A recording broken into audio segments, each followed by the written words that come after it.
जयंत पाटलांच्या भाजप प्रवेशाच्या चर्चा। सांगली शहरामध्ये गुंतवणुकीचा विचार करताय? कमर्शियल लोकेशन हवं आहे, स्वतःलाच व्यवसाय करायचा आहे किंवा नामांकित ब्रँड्ससाठी भाडे तत्वावर द्यायचं आहे? मग डोळे झाकून एकच पर्याय, श्री राजलक्ष्मी मॉल।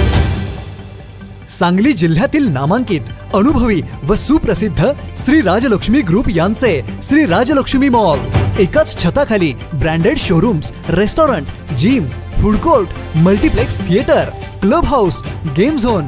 नुसता मॉलच नाही तर लवकरच सांगलीमधील multi branded entertainment centre. Shri Rajlakshmi mall मध्ये आपली गुंतवणूक करा आणि मिळवा प्रचंड परतावा आणि प्रचंड फायदा। श्री राजलक्ष्मी ग्रुप आता पुण्यामध्ये देखील अनेक गुंतवणुकींचे पर्याय उपलब्ध।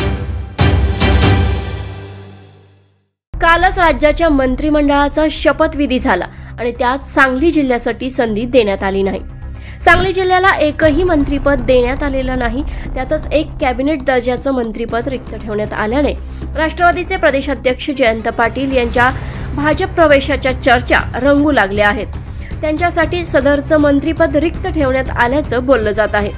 जयंत पाटील हे अजित पवारांच्या राष्ट्रवादीत प्रवेश करणार असल्याची चर्चा आहे। सांगली जिल्ह्यात महायुतीचे 5 आमदार निवडून आले आहेत, तरीही सांगली जिल्ह्याला एकही मंत्रिपद दिलं नाही। भाजपचे आमदार गोपीचंद पडळकर, धनंजय गाडगीळ यांचे मंत्रिपद नक्की मानले जात होते। तसेच शिंदे गटाकडून सुहास बाबर यांच्या नावाची ही चर्चा होती, पण यातल्या कोणाचाच समावेश झालेला नाही। 5 पैकी एकाही आमदाराला मंत्रिमंडळात स्थान देण्यात आले नाही।